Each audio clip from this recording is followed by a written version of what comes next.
Մարգարայի անցակետ էիք տարել թուրք լրագրողներին, սակայն հայ լրագրողներին թույլ չեն տալիս, գնա տեսնել ինչ իրավիճակ է, կառուցվեց, ավարտվեց, հանձնվեց, ինչով եք սա պայմանավորում։ Ճիշտ ասած, մենք լրագրողներին, այսինքն պետական եկամուտների կոմիտեն լրագրողներին չի տարել։ Դա մեր գործառույթը չէ։ Չէ, լրագրողների հետ աշխատանքը մեր անցակետը մաքսային ծառայության տեսանկյունից, այո, բայց այդտեղ կա նաև սահմանապատ ծառայություն, ինչ վերաբերում է լրագրողներին, դա առանձին հարց է, որը մեր կոորդինացման տեղեկացել են իհարկե։ Իսկ որ հայ լրագրողները դիմում են, ձեզ տեղեկացնում են, որ հայ լրագրողները եւ Ես ճիշտ ասած այդ հարցից տեղյակ չեմ, հայ լրագրողները դիմել են թե չէ։ Իհարկե դիմել են, Ես տեղյակ չեմ եղել։ Հիմա դիմում են, հնարավորություն կա լրատվամիջոցները։ Դա կարծում առանձին հարց է, որը պետք է մի հատ կառավարություն քննարկվի եւ արձագանքենք։ Ես նման հարցում չեմ ստացել համեն դեպս։ Լրագրողները որ գալիս են քննարկում չի լինում, հիմա հենց հայ լրագրողները դիմում են, ասում եք պետք է։ Եթե հայ լրագրողները դիմեն, թե ինչի համար են դիմում, ես տեղյակ չեմ ասում։ Ես տեղյակ չեմ դրանից։ Բայց դուք պետք է թույլտվություն տաք, թե ոչ։ Ես ասեցի արդեն։ Ես ասեցի սահմանային անցակետում մեր գործառույթները սահմանափակվում են մաքսային ծառայության ֆունկցիաներով։ Բայց դա ենթադրում է արդեն պատասխանեցի ձեր հարցին։ Պետք է լինի նաև ձեր կողմից։ Հիմա օրինակ եթե մենք գնանք հյուսիսային մաքսատուն, պետք է Հիմա ձեր անհանգստությունը ընդհանրապես նա է, ասում եք կարող ենք մենք էլ գանք այդտեղ օրինակ ինչ որ տեսնել, դա է անհանգստությունը։ Ես այդ հարցին չեմ կարող պատասխանել, քանի որ իմ տիրույթում չէ ու տեղյակ չեմ ես դրանից։ Հիմա մենք ուզենանք գնանք հյուսիսային մաքսատուն, էլեկտրիկ կառավարությանը դիմենք թե ձեզ։ Հյուսիսային մաքսատուն գաք ինչ անեք այդ հարցը։ Ինչ են անում լրագրողները, պարոն Հակոբյան։ Եթե մեր տիրույթում հարցեր ունեք, ուզում եք օրինակ մաքսային ծառայության գործառույթներին ծանոթանաք, ուզում եք տեսնեք թե մենք ինչպես ենք աշխատում, մեզ դիմեք, այո։ Ուզում են գանք նկարանենք, տեսնենք ինչ է կարել։ Չեմ կարծում դա մեզ խնդիր է։ Չեմ կարծում դա մեզ խնդիր է, իսկ գանկը պեկի այդ վերանորոգում։ խնդրում եմ համապատասխան ձևով դիմեք մեզ, մենք ձեզ կպատասխանենք։ Չէ, դե հիմա ուզում եք կոնկրետ նշեք, թե ինչ աշխատանքների համար եք ուզում, որպեսզի հասանելիություն ունենաք, մենք էլ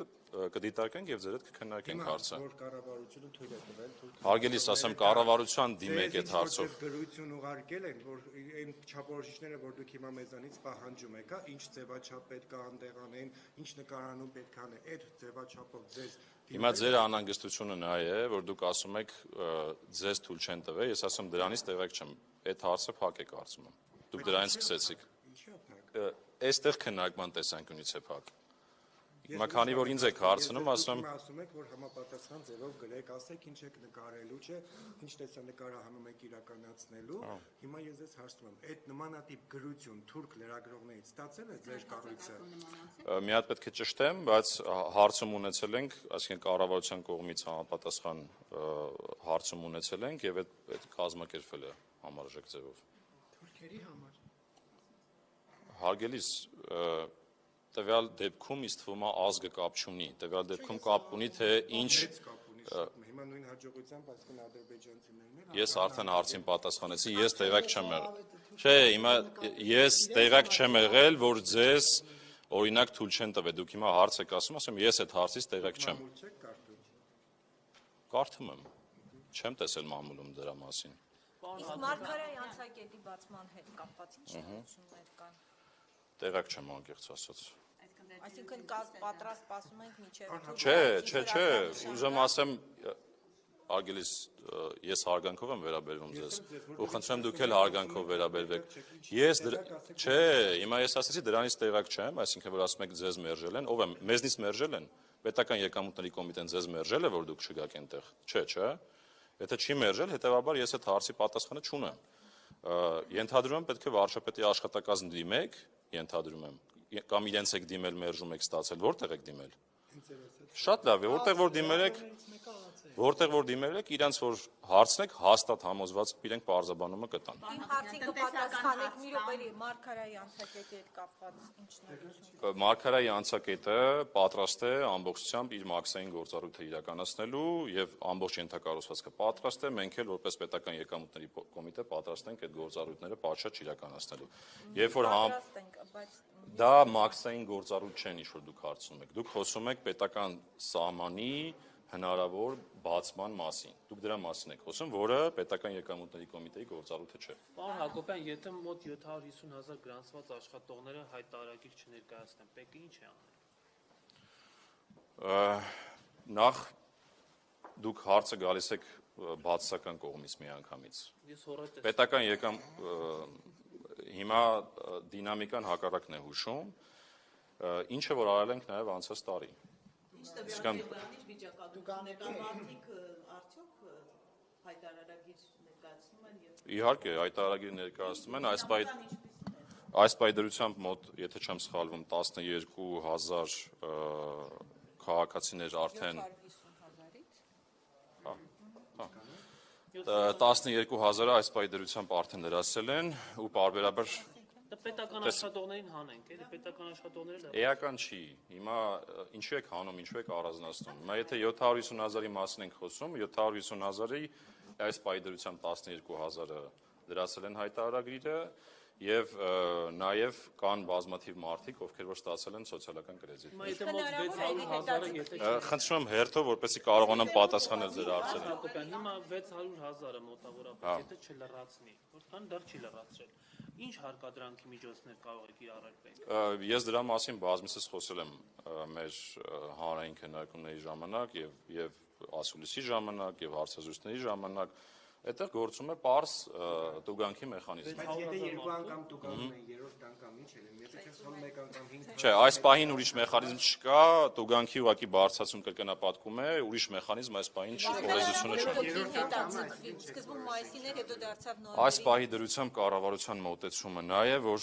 որը հստակ հայտարարվել է նոյեմբերի 1, հետաձգվել է եւ այդ նոյեմբերի 1-ը ուժի մեջ է այլ քննարկում եւ այլ մոտեցում չկա։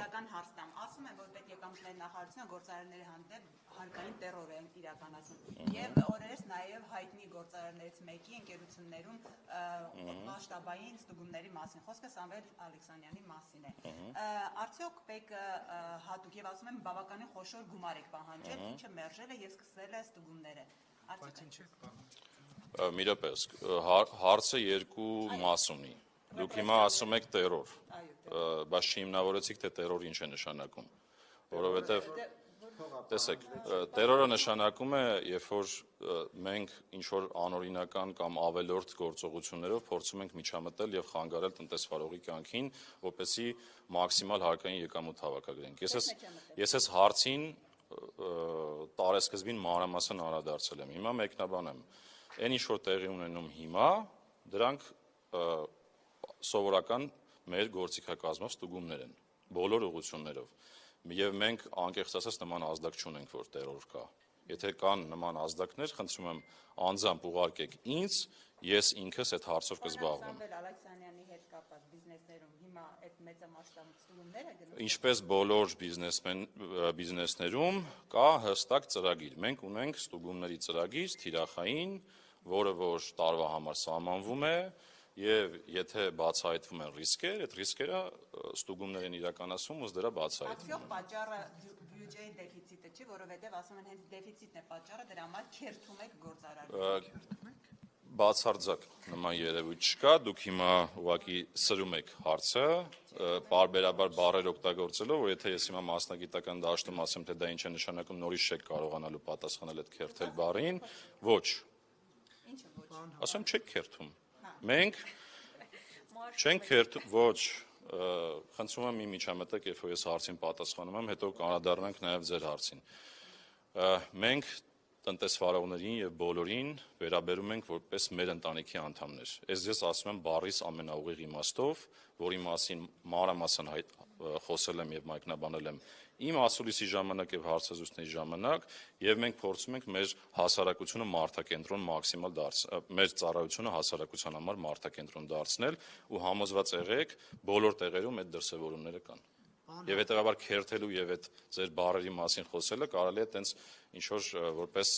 ինչ որ անեկդոտ կամ հեքիաթ կամ չգիտեմ նմանատիպ ինչ որ բաներ պատմելու ժամանակ Պարոն խոսել։ Հակոբյան, եթե հայտարարագիր չի ներկայացնում, մի անգամ տուգանվում է 5000, երկրորդ անգամ 10000 եւ այդ մի տարում այդ թեմային անձին էլ անդրադարձ չի լինում, հետո հաջորդ տարի եւս 5000, 10000, այս բայ գործող մեխանիզմը միայն Այս բայ գործող մեխանիզմը հստակ ասեցի դա է։ Բայց չէ կարծում որ մարդիկ այդպես ավելի լավ օրինակ ասի 10000 դրամ տուգանվեմ, քան Իմ կարծիքով մարդիկ ավելի լավ է թափանցիկ լինեն պետության հետ, որովհետև պետությունը իրենցն է, ոչ թե պետությունը առանձին սուբյեկտ է, եւ այստեղ փոխվստահության հարց կա, եւ այս հարթակը կարծում եմ այդ հարցը լուծում է, եւ երկրորդ մարդիկ կարծում եմ մոտիվացված են նաև իրենց կյանքի որակը բարձրացնել։ Իսկ կյանքի կներեք վերջացնեմ, հետո կասեք, մի դոք թույլ տվեք մեկնաբանեմ։ Հիմա մյուս մասը կարծում եմ մարդիկ ավելի շահագրգիռ են իրենց կյանքի որակը բարձրացնել, քան հակառակը, իսկ սա հնարավորություն է կյանքի որակը բարձրացնելու։ Դե ասում եմ, թույլ տվեք, չեք թույլ տալի, ասում եք դրանով ինչով է բարձրացնում։ Կյանքի որակը բարձրացվում է սոցիալական կրեդիտների միջոցով։ Հիմա լայն հնարավորություն կա ընտանիքի անդամների համար կրթական առողջապահական ծառայությունների դիմաց եկամտային հարկից նվազեցումներ ունենալ եւ փոխհատուցումներ ունենալ, որը կարծում եմ լավ շանս է մարդու կյանքի որակը բարելավելու։ Պարոն Հակոբյան, ներողություն։ Եթե ուզեին 12000 հոգի չէին հայտարարել։ Տեսեք, դա չեմ վստահում Չէ։ այս իշխանությանը։ Տեսեք, դինամիկան բերեք նայենք։ Հիմա եթե վերջի շաբաթները նայում ենք, պարբերաբար ամեն շաբաթ տեմպերը հայտարարագրման ավելանում են եւ կարծում եմ բնական է եւ սովորաբար եթե հասարակության վարքագիծը ուսումնասիրեք, տեսնեք, երբ որ վերջնաժամկետներ են լինում,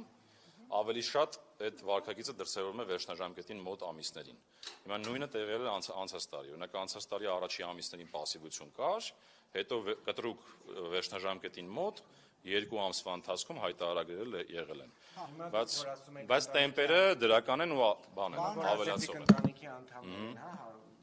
գործարարները եւ ընդհանրապես հարկ-վճարողները ու նաեւ խոսում եք այդ պարտադիր հայտարարումից, բայց վիճակագրությունը ցույց է տալիս, որ ըստ էության հասարակությունը միանշանակ չի ընդունել այս որոշումը։ Սա չի խոսում այն Որ որոշումը կներեք։ հայտարարում։ Սա չի խոսում այն մասին, որ չկա վստահություն այս իշխանության նկատմամբ եւ իրական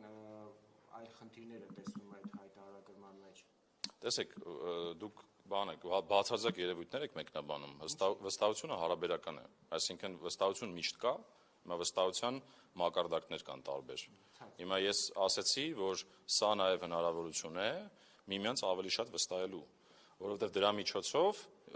խոսել ենք, այս համակարգի, տեսեք, դրանով դուք ինքներդ ձեզ եք վնասում, որովհետև ոնց որ դե այդպես ասեմ, որովհետև դուք կորցնում եք հնարավորություն ոչ միայն կրեդիտներ, մի րոպե տեսեք, մենք համակարգի մասին ենք խոսել, իր նպատակների մասին ենք խոսել։ Երբ որ դուք հայտարարում եք անում, դուք ինքներդ հայտնվում եք կառավարության հոգացության թիրախում։ Ինչ է դա նշանակում, որտեղ կառավարությունը այսօր ձեր մասին տեղեկատվություն չունենալով չի կարողանում սոցիալական այնպիսի քաղաքականություն մշակել, որը շատ ավելի արդյունավետ ու թիրախային է, քան կարող լիներ մինչև դա։ Քան կարող լիներ այս համակարգի պայմաններում։ Հիմա սրա մասին է խոսքը, այսինքն դուք հիմա չեք ուզում, որպեսզի այդպես լինի։ Դե դա ձեր բանկային գաղտնիքի խնդիր չի։ Ես նկատում եմ նաև մյուս քաղաքացիներին, ովքեր Այդ որոշումը արգելնես։ Չեն ուզում չլինեն, այսինքն պարտադրանքը միշտ հակառակ էֆեկտն է ծնում։ Չեմ կարծում տենց հակառակ էֆեկտներ։ Դե ինչ փաստեր։ Դե ես թվերը ասացի, դինամիկան դրական է։ Բայց համենայնդեպս այսինքն այդ սիստեմը մեխանիզմը հնարավոր չի մշակել, ով ուզում է որ կառավարությունը իր մասին հոգա, թող թույլ տա հոգա, ով չէ։ Հարգելիս, ես սա հայեցակարգային հարց է։ Ես չեմ ուզում այդ դաշտ մտնել հիմա։ Ես բայց նշեցի մի կարևոր հանգամանքի մասին։ Պետությունը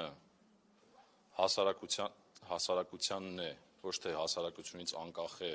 Եթե դուք պետության մասին չեք ուզում մտածել, դա արդեն ձեր խնդիրն է։ Բայց ես համոզված եմ, մեր հասարակության մեծ մասը ունի երազանք ավելի լավ պետություն տեսնելու եւ սա ավելի լավ պետություն կառուցելու ճանապարհ է։ Խնդիրը որ խոսքը ոչ թե պետության, այլ օրվա իշխանության մասին է, նրա որոշումների Թույլ տվեք այդ դաշտ ես չմտնեմ։ Պարոն Հակոբյան, խնդիրները արդյոք լուծվել են հայտարարագիր ներկայացնելու թե ոչ, որովհետև Նիկոլ Փաշինյանն էր հենց տեսանյութ հրապարակել, որ 7-8 պաշտոնյաներ նստած էին, այդ թվում նաև դուք, բայց դժվարությամբ էր վարչապետը լրացնում այդ հայտարարագիր։ Հիմա քաղաքացին, որի կողքին նստած չեք լինելու դուք, նստած չի լինելու Մհեր Գրիգորյանը, ինչպես է գլուխ անելու, խնդիրները բացեցվել են թե ոչ։ Այդ դաշտում ասեմ, որ դա կարծում շատ լավ միջոցառում էր կարևոր, երբ որ մարդը ինքնուրույն փորձում է լրացնել։ Եվ ես ասեմ, որ այդտեղ հենց այդպես էլ տեղի ունեցել։ Մեր ներկայությունը չի նշանակում, որ ինքնուրույն տեղի չի ունեցել։ Իսկ մի րոպե ավարտեմ ու ճիշտ ասած ես մեկ ուրիշ քննարկման պետք է հասնեմ։ Արագ պատասխանեմ, վերջի հարց տվեք։ Տեսեք, չէ, հիմա թույլ չեք տալի ձեր նայեք, տեսեք, դուք հիմա ձեր գործընկերոջ հանդեպ հարգանքով չեք։ Ես շատ հարգում եմ իմ գործը։ Եթե հարգում եք, թույլ տվեք իր հարցը պատասխանեմ։ Հիմա մենք ինչ ենք անում հիմա, դրա մասն ենք բարբերաբար խոսում, եւ եթե օրինակ հետևեք մեր իրազեկումների արշավներին, մեր իրազեկումների արշավները վերաբերում են բոլորին։ Ինչ է դա նշանակում։ Մենք մշակել ենք բազմաթիվ ուղեցույցեր, պարզ, գնում ենք մարզեր, մարդկանց հետ հանդիպում, գնում ենք կազմակերպություններ մարդկանց հետ հանդիպում, հիմա հավաքագրում ենք բոլոր խնդիրները, եթե կլինեն լրացուցիչ խնդիրներ, որ մարդիկ դժվարություններ կունենան, կգնանք եւ իրենց կողքն կլինենք եւ կփորձենք մաքսիմալ օգնել, որպեսզի այդ համակարգը կայանա։ Օրինակ հիմա դիմելը դա մեր տիրություն չէ։ Չէ, բայց ընդհանուր համակարգի հետ է կապված։ Մի ուզում է Բայց սա վերջին հարցն էր։ Իմ հերթը հասնում է այն ժամանակ, օրինակ, երբ որ արդեն այդ նոյեմբերի 1-ից հետո է։ Հիմա այդ դեպքում քաղաքացին ինչ անի, երբ որ ID քարտ Դրա կարգավորումների մասն էլ է խոսվել, այսինքն այն դեպքերում, երբ որ այդ ID քարտերի թողարկման պատճառով կուշանա հայտարարագիր լրացնելը, պետությունը հնարավորություն կտա քաղաքացուն ուշ լրացնել։ Այո, դրա մասին շուտով կլսենք։ Փոքր ճշտում։ Մենք անկեղծ պայմանավորվեցինք 16000 դրամ, եթե չեմ սխալվում, գումար է վերցնում դասընթացներ կազմակերպելու համար, որ հայտարարագիր լրացնեն։ Մենք տես բան չունենք։ Ձեր կայքում էր հայտարարությունը դրված։ Հայտարարագիր լրացնելու դասընթաց, տեսեք, դուք նկատի ունեք քաղաքացու համար։ Քաղաքացու համար։ Ես մի հատ Իրավաբանական անձանց համար բան։ իսկ ինչ որ իրավաբանական անձանց ղեկավարներն են քաղաքացիներ։ մի հատ պետք է ստուգեմ հասկանամ ինչ դասընթացի մասին եք խոսում, ավելի կոնկրետ ձեր պատասխանը։ Մտ հարցում արեք։ Նախկինում պետք Մենք խոսեցինք, որ վերջին հարցն է սա։ աշխատավարձեր էին ստանում, սա վերջին հարցն է եւ օրինակ երբ որ տարածվեց պետք նախագահի պարգևավճարի գործավարու պարգևավճարի չափը հեղափոխությունից հետո մարդիկ կես դուրս քերթվատակ ասում էին պետքում էլ պետք նախագահի գործավարու ազատեղ չկա գնանք դիմենք որովհետեւ շատ բարձր պարգևավճարներ էին ստանում հիմա դրա հետ կապված փոփոխություն Ես անկեղծ ասած այդ հրապարակումից տեղեկ չեմ, եթե թույլ տվեք ուսումնասիրեմ հասկանամ ինչի մասին է խոսքը եւ ասեմ։ Բարձր 7-ից պարգևավճարներ ստանում եք թե Ոչ։ Ամենայն վստահությամբ եմ ասում դա։